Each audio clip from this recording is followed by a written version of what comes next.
How's it going, Man United fans? How's it going? Welcome back to the Man United podcast. Yeah, starting away. Here we go. Straight back into the to things.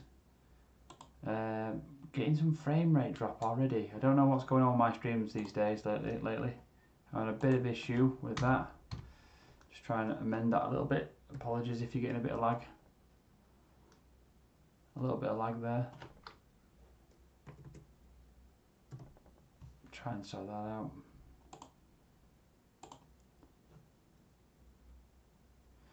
Right, hopefully that's sorted it a little bit. Yeah, welcome back. It's been a day or two since I did my last stream on the situation regarding the events with everything going on. In terms of just whether we think Rangnick's doing a good job or not. Do we think he's doing a good job? I think that was the ultimate question, and then we're leading into Ten Hag and Pochettino.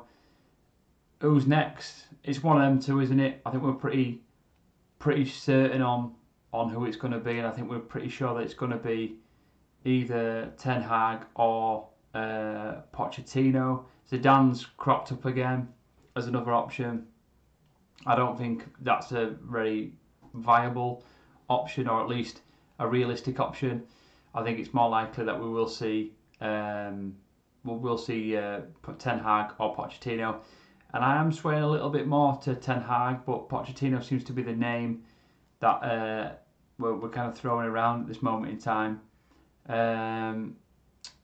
So we'll gradually, eventually lead on to the stats.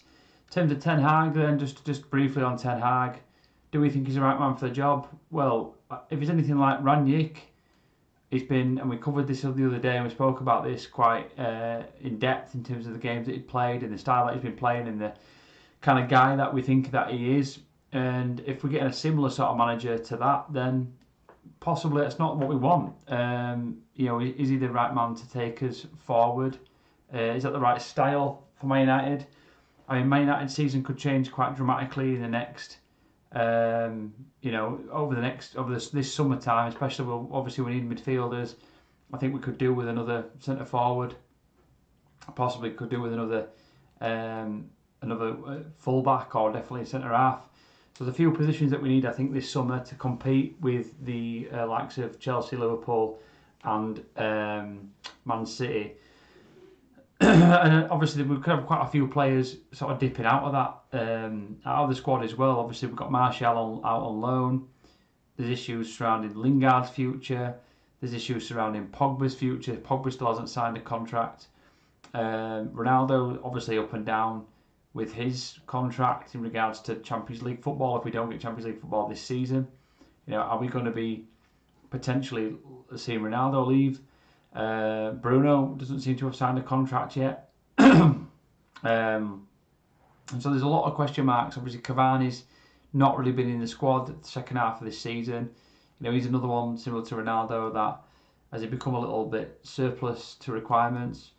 Even more so, he's been less and less in the squad. Obviously he did a good shift for his last season. Was quite doubtful about coming into the squad this season, Cavani, with his commitments to his football in terms of his end of his career football, and the fact that he wanted to go home back to Uruguay. Stayed for another season. Has that been a good choice? Has that been a good decision? I think once Ronaldo came in, that probably made his decision probably a little worse than first thought. Obviously I don't see him getting many minutes from now to the end of the season. Issues with Rashford not getting in form. Issues with other players not in form. Shaw, Maguire. So a lot of problems at United. A lot of problems from last season. A lot of problems at the start of the season with Ollie, which still haven't been resolved. If not, in some cases, been made worse by Rangnick and his way of dealing with that and dealing with the players and dealing with the media.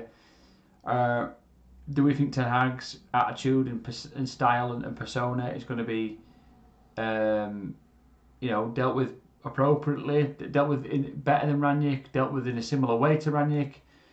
Is that the right style for us? So I think what's the sort of plus points for me in terms of Ten Hag, from what I can see, is that he plays quite an exciting style.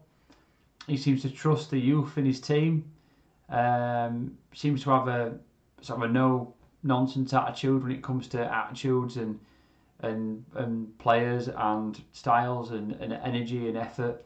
From what I can see, from what I've read, from what I've seen, his team Ajax play. Obviously that's kind of the biggest team that he's managed, and we'll look at those other stats. Seems a very young guy. And what is he in his kind of like early 50s, late 40s, early 50s? So he's obviously quite a young manager. So that's obviously a big plus point there. Are we going to see a little bit more from Ten Hag in terms of the media coverage on him? You know, at one point he kind of dipped away and then he's come back again. Obviously, he seems to be a favourite of Rangnick. So there's obviously a connection there with his German style of playing as well, with the press that he likes to play. It'd be interesting. I think we could do with a vibrant young coach who's got a lot to prove. I think United's screaming for that, really. It's got a lot of young talent.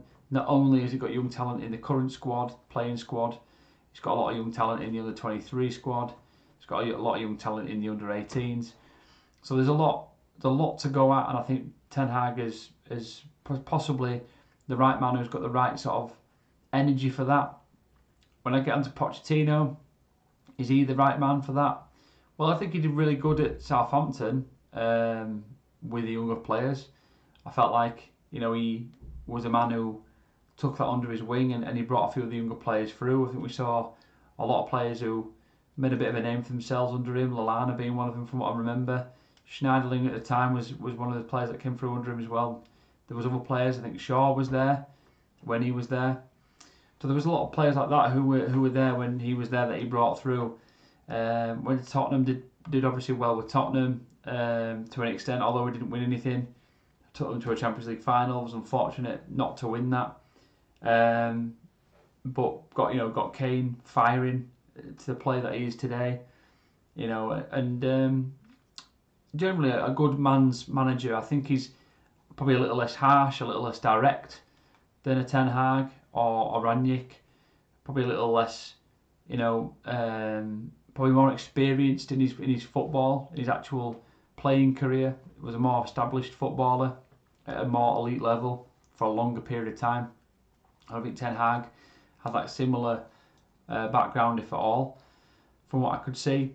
Obviously, his managerial career is a lot more established than Ten Hag, and I think that makes him a front runner over Ten Hag. That I feel, Pochettino has managed some good big clubs. So Tottenham being one of them, Southampton, another Premier League club. She's gone to PSG after being out of management for quite some time, surprisingly.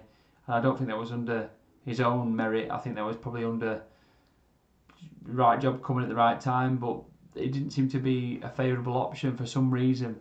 And that's the interesting factor, I think, with Pochettino, that even now I don't feel like he's the interested, the price target. Everyone's talking about Pochettino, but do they really want Pochettino? If Pochettino was up against 3 or 4 or 5 of the available best managers in the world, would Pochettino be the one that you would pick out of the 5? He'd probably come, 5th out of 5, wouldn't he, of your top managers? If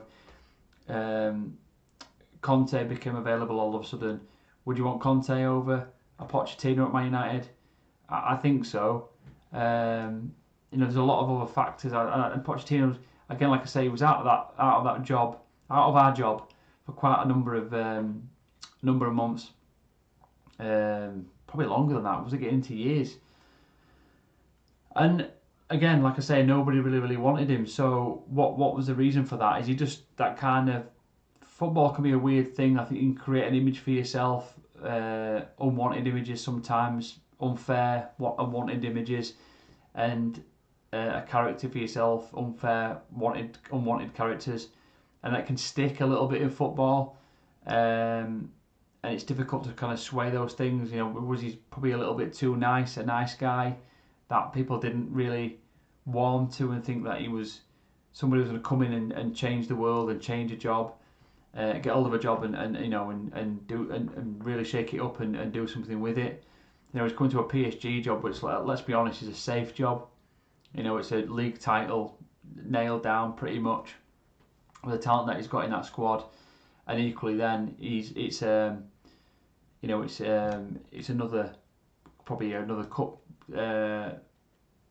a cup trophy as well. It's a league trophy, and it's equally probably a Champions League this season, I would say. I mean, they look like the favourites for it. Them and maybe Man City, possibly Liverpool, which absolutely crushes me to say that.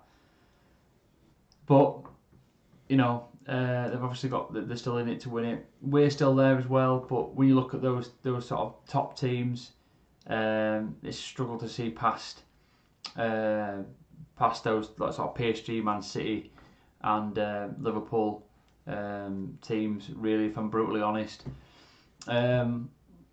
But yeah, so like I say, took the PSG job, fairly safe job, similar to the Barcelona job, many moons ago. But then look at Pep now. Everyone's talking him up like he's one of the best managers in the world. He's had a lot of resources, hasn't he, Pep? He's never gone to a team that is in a rebuild or struggle. He's always gone to teams that have been fairly well established, with players who are pretty much well in their prime, with a good abundance of talent and players to choose from. He's not really struggled to acquire different players with different attitudes and different personalities, who are all falling out of each other or moving on at the end of their careers. Barcelona, when it was at its absolute pomp, Bayern Munich off the back of a treble-winning team, Man City coming into an age where Man United are obviously in a massive rebuild, Chelsea were in a massive rebuild, Liverpool were just getting somewhere up to get into a rebuild. And it was an opportunity for Pep to get his feet under the table with no real challenge to do that. So I think it's unfair that people compare Poch and Pep. But Poch is at PSG. When you get talent and you've got an abundance of resource, you have to deliver, as we all know. And it seems like he's delivering at the minute. I think some unconvincing performances in the league. He hasn't got Messi firing, but Messi's, at the ilk that Ronaldo is now, where unfortunately these players are, coming to teams where they're not the best player anymore, and they can't always do it. So, but it seems like he's got a better working relationship with his players than probably Rangnick's got with Man United players at the minute, albeit Pochettino's been there for a lot longer, and he's a bit more well established as a manager. But Ten Hag, it'd be a massive step for Ten Hag, wouldn't it?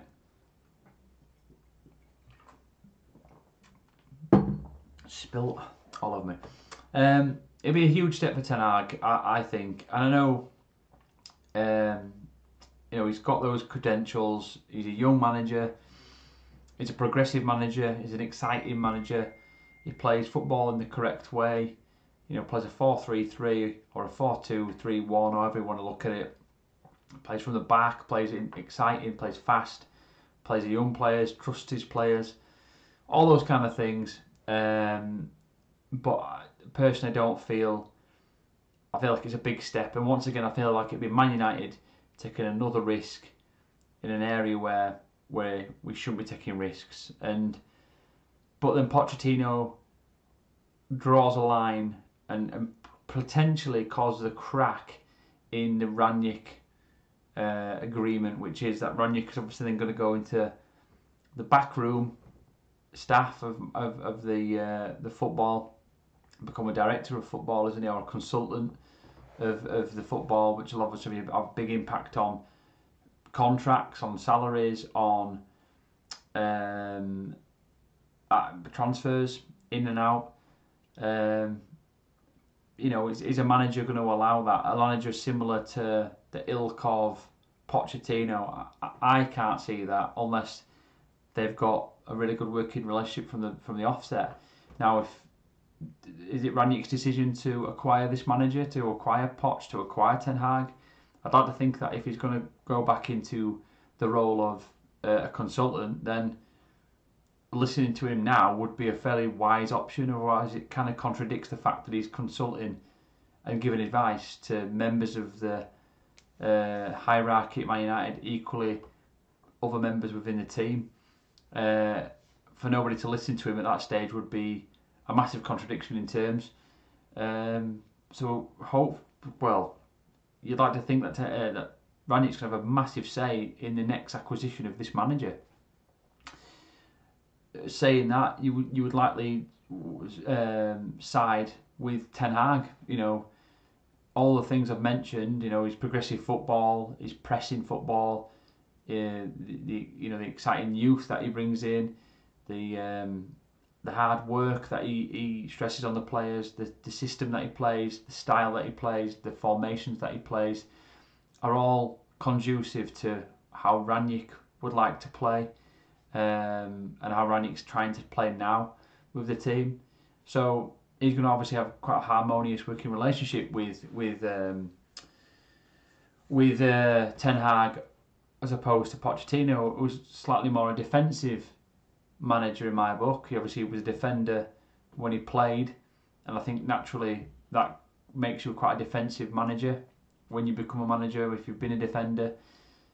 I think naturally his first thought is tighten up, become difficult to beat. So we could see a sort of slower brand of football, a more methodical brand of football under Pochettino.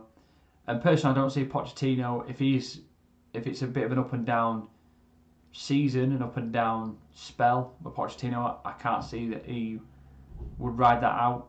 Man United's a funny beast. The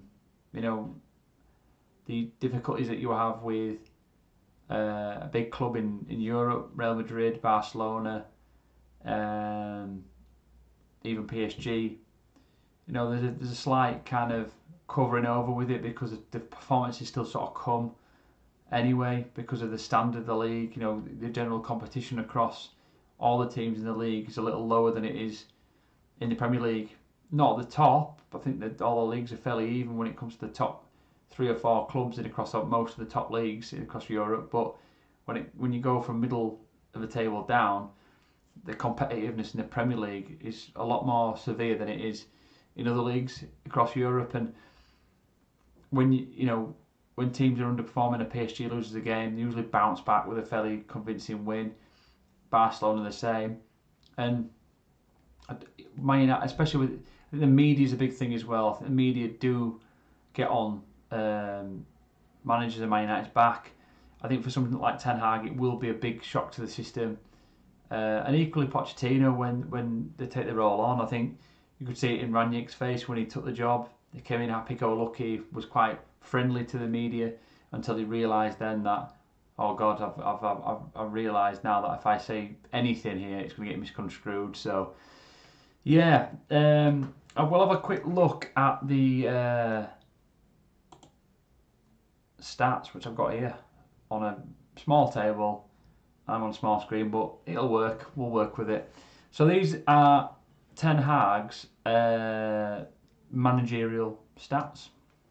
As part of these managerial stats, these are his teams that he's managed. So, the first team's not even worth mentioning, is it? I don't want to be dismissive of it, but Go Ahead Eagles for his first spell, which was about just a season spell, 39 games, pretty much a full season. Won 18, drew 11, lost 10. It's a pretty 50-50 type sort of spell there. 46% win percentage. Bayern Munich 2. Is that the reserve team, or is that the under 23s? From 2013, had them for 2 years. Won 72 of his games. Played 72 of his games. Won 48 of those 72, drew 10 of them, and lost only 14, which was a heck of a big win percentage. Not sure what the competitiveness was across the other teams in that particular league, but that obviously seems quite a one-sided league. Obviously, we know Bayern Munich's got a very established system and a lot of resource, so I imagine the youth system or the reserves or the under 23s were obviously quite capable and competent as well as the first team. So clearly, Rangnick did quite well. Ten Hag did particularly well with them. So 66% win percentage, very, very good. Utrecht, apologies if I've not particularly pronounced that correctly. Had them for, oddly, I'll say oddly, clearly, obviously Ajax came in for him just before the Christmas break, or around just after the Christmas break, Boxing Day. Had them for about a year and a half, where he played 111 games, won 56, drew 26 and lost 29. Had a win percentage of 50. So, pretty even spell. But by that time, Ajax obviously knew a lot about him. I think clearly his style was favourable to a lot of the his peers in that league. So that was obviously really, really good for Ten Hag, and he jumped straight up to Ajax in December 2017, where he's been since and still is. Has now played 202 games, has won 149 of those games, has drawn 26, only lost 27. He's got an incredible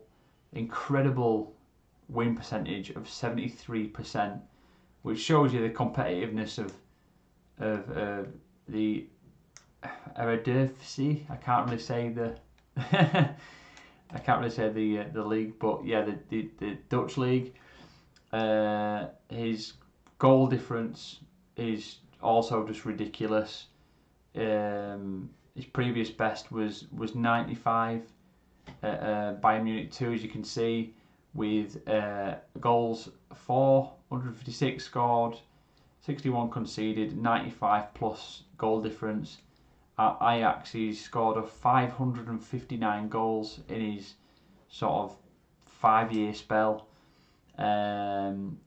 Conceded only 167, and he's got a plus goal difference of 392 goals, which is, to go along with his amazing win percentage of 73%. So that obviously kicks his overall percentage up at the bottom to 63% overall across his 4 clubs that he's currently managed. So extremely good from Ten Hag, and you would kind of expect it at the team that he's at. Ajax are obviously an exceptionally competent team, and obviously you'd expect no different from him. But 73, look, you've got to win your games.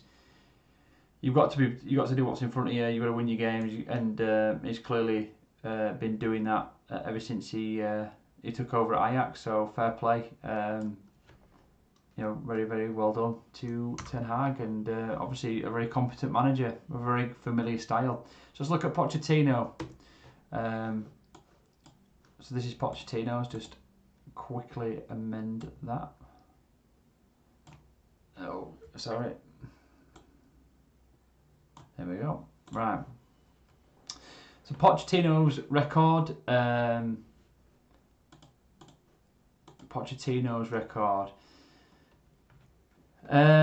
Espanyol, not as glamorously amazing compared to Ten Hag's, but had some, I think, more testing teams, and he's kind of put himself in a mixing pot there, really, and really tested himself early on, which fair play. I really think he made his mark at Southampton, but we'll see. So Espanyol, where he played as a player, managed them from 2009 to 2012, played 161 games, tough league, especially at that time, 09 to 12. Some really good teams, Villarreal and obviously Barca, Real Madrid, Real Sociedad, a lot of really good teams, Athletic Madrid, and other teams in the league. So very, very tough league. But played 161 games, won 53, drew 38, lost 70. So quite a bleak time at Espanyol, where he seemingly got the sack in November 2012 or left. Can't quite remember. Had a 32% win percentage. Yeah, so that was pretty bleak, really. Went to Southampton in 2013. From what I remember, he had pretty poor English. Had a translator. I think he worked on that quite well. Was quite unknown in the world of management, especially in the British in the Premier League. Recall was there from January 2013 to May 2014 when he made quite an impression in the league, playing 60 games, winning 23 of those games, drawing 18 and losing only 19, which I thought was a pretty decent return for Southampton in the Premier League at the time. 38 still in the Premier League, but I mean it was obviously still in the Premier League as well at that time. 38% win percentage, a drastic improvement from Espanyol, and obviously Spurs came in for him. So this was his big sort of move, really. A top 7-8 club, if I'm being fair, to Tottenham, and at the time going for the top 4 and nearly winning the title at one stage as well. So they were a top 4 club really at that stage. Some big powerhouses. Kane was obviously in his youth. Bale was sort of still there from what I recall. It was his time before he left for Real Madrid. So some big names and obviously a great team. Played 293 games for Spurs. With Spurs, managed 293 games, won 159 of those games, drew 62 and lost 72, and had a 54.27% win percentage, which is incredible for a Tottenham team. If you look at the current managers, since he left, I'm sure they wouldn't even be above 50%. So incredible stats there. I think when you look at most of the Man United managers that have taken over since Fergie, there's only probably Ollie's very close to 54%, but I think there's no other manager other than Mourinho who was above 54%. I think he's at 58% overall in his games. Even Ten Hag's down at something like 48%, which we covered the other night. So good percentage there for a Tottenham team that obviously went on to do some good things and nearly won the league, nearly won the Champions League, and unfortunately couldn't get over the line either time. But that's Spurs, not necessarily Pochettino, as we know. Paris Saint-Germain, where he's at currently, so he's obviously had a massive spell out in managerial terms. Left in 2019 in November, was then out for another sort of 2 years. Obviously we knew COVID struck the year after that, so March 2020 COVID struck, so probably put him out for a year anyway, but got his big move to PSG. Everyone thought he was coming to Man United at the time. Didn't work out, obviously mid-season. Ollie was still there, so Ollie still carried us through into the season, and obviously we're still at them PSG, so that didn't work out. Timings were wrong. Went to PSG in 2021. Has currently won 71 of his. Played 71. One of his 48 of his 71 games. Drawn 12 of them, and lost only 11. When he's got a current win percentage of 67%. So, very very good there. That's obviously quite an impressive win percentage. Obviously, his spell at Espanyol and Southampton bring his overall percentage down to 48 compared to Ten Hag's, what was it, 60 odd percent. But I think a more established and fairly brave and risky career initially, and well established, has come through the ranks really at a fairly mid-table club at Espanyol and Southampton, to then work his way up to some competitive teams who were trying to win things, eventually getting his big break at PSG, where they're obviously going to win some silverware and he's going to get some silverware on his CV. So Yeah, on a personal note, I think I would like to see Pochettino for reasons that are a bit of both. It's difficult, really. It's a difficult one because I think I like the idea of Ten Hag. I like his style. I like the fact that he's quite a young, exciting coach. Doesn't seem to take much crap. Would work well with Ten Hag and his coaching staff. Would have a similar ethic there.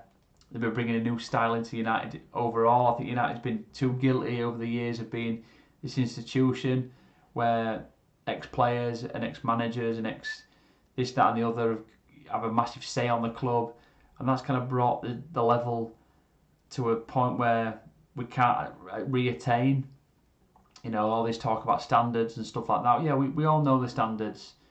Standards have come and gone over the years at United, from the 60s, the 70s and 80s, weren't particularly, exciting times for United fans per se, but then the 90s were, and then the late to mid 2000s were as well. So, we have dips across a club. Times where players move on and you've got to rebuild. And luckily enough, we had such an exciting time under Fergie, such a lucky time under Ferguson, and with some of the players that he brought in and the style that he had and the ethic that he brought with, the class of '93 and bringing those guys in to create a foundation for other players that came in like Rooney and Ronaldo and other players to rebuild again.